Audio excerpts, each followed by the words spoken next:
whenever we have something else, what's the first thing? Go do it. Go do it, because you got to have your mental health. What did you make of these two stories in the last month, really kind of taking center stage?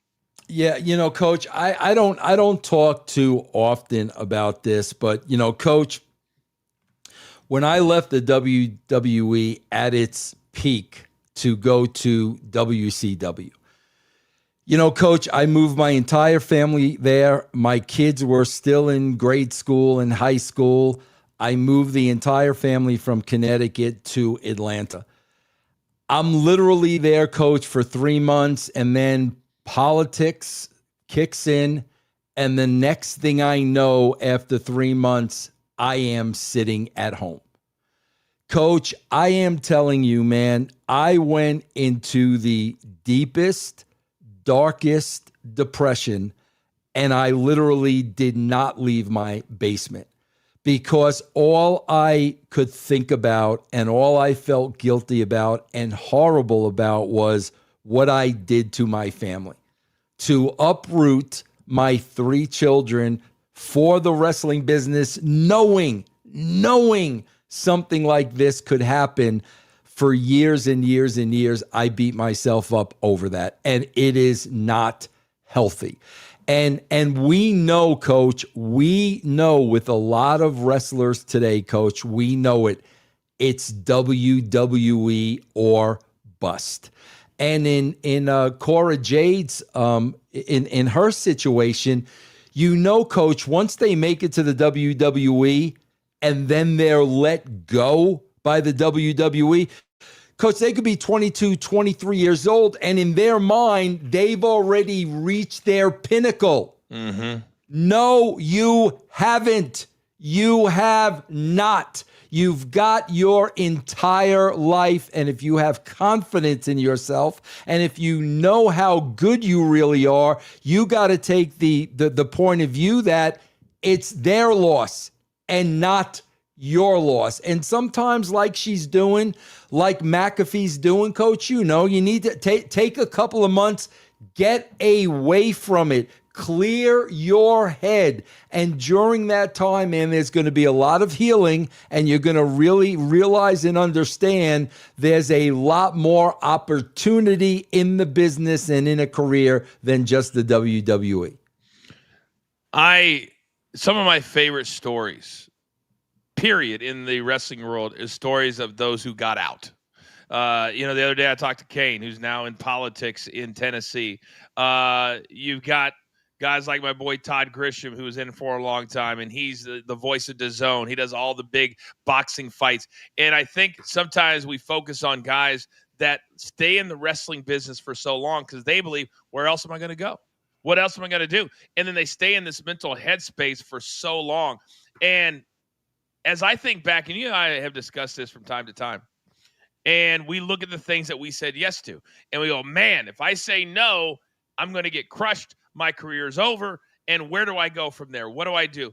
And you don't realize, because I realized this when I got to ESPN, that I have a lot of talent, that I'm pretty good at stuff, that there are things you can take out of the wrestling business and take it into something else. And if I'm Cora Jade or if I'm Pat McAfee, McAfee was already a star. But for him to say, I'm exhausted, even though this was one of his dreams, my guess is that based off of his financials, that WWE, knowing them like I know them, that announcers are not revered. Announcers are not paid a lot of money, even if your name is Pat McAfee. So when you're making $90 million over at ESPN, and then all of a sudden WWE is using you for way more than what you signed up for, that could mentally exhaust you. Mm-hmm. And they were asking him to use his show on ESPN to put all of those WWE wrestlers on, which was smart business. But Vince, you got to pay me. Mm-hmm. You got to pay me if I'm going to go out on the road, away from my small child, away from my wife, who clearly supports him and his building of that gigantic brand that he has. But Vince, he has 14 people that work for him. And when you're taking care of 14 people and paying them a full-time salary, that can get mentally debilitating. Yeah. And I think that's what happened to him, because it's private jets. It's every day. He got his college game day coming up. I shudder and I laugh when people on social media say, Coach, shut up, they're not going to rehire you again.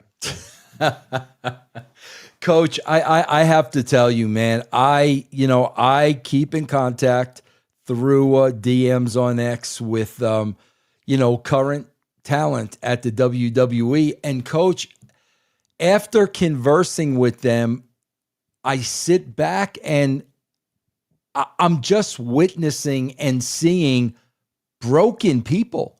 Mm-hmm. And I just, when I'm done having the conversation, I always ask myself the question, why are you putting yourself through that? WWE, Coach, you can vouch to this. They have a way of making you believe. It's a very slow brainwashing process, but over time, they got a way of making believe without us, you're nothing. And you've got nothing. They make you believe that. But my God, like Coach said, we've seen people strive once they've left the WWE. The handcuffs are off. Their creative freedom is let loose, and they can do whatever they want to do. I was doing a show the other day with Matt Cardona, and he's been the poster child. And it's easy to say, well, he's one in a million.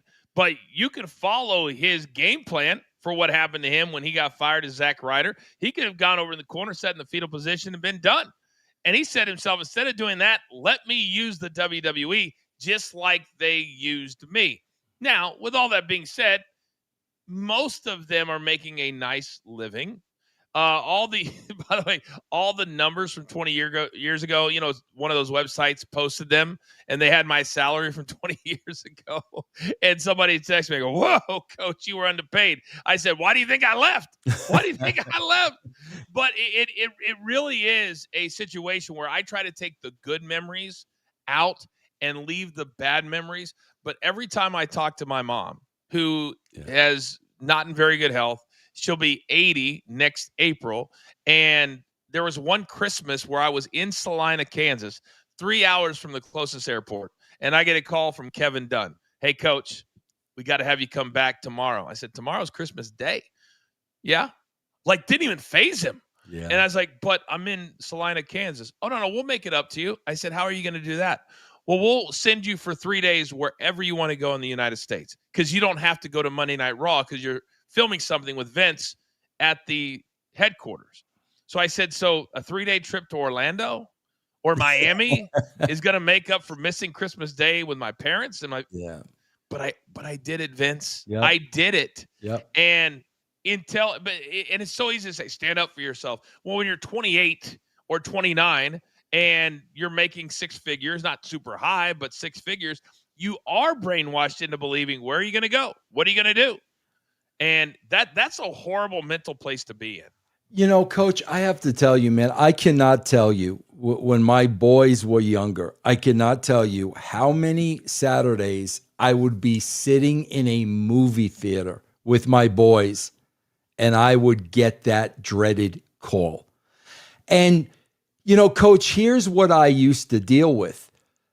I could never explain to Vince McMahon, Vince, I am spending time with my sons.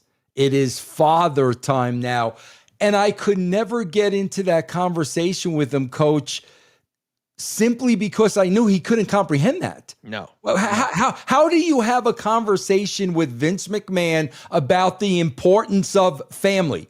It literally would be like talking to a brick wall. So that's why I was always in a position where I'm like, family means nothing to him. If I literally said, Vince, this is my time with my kid, he couldn't comprehend that, Coach. Vince, I have said so many times, I can't even think about what it's like to be a part of the McMahon family, because I have two children that are my everything. You are the same.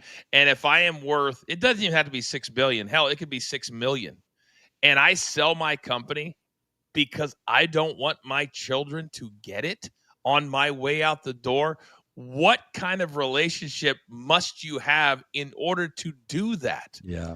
And then the flip side, you've got your own daughter who, mine just texted me, Dad, do you mind if I use your American Express to get my nails done? And I said, you're asking this time? And your own daughter votes you out at the company. What kind of relationship must you have for that to happen?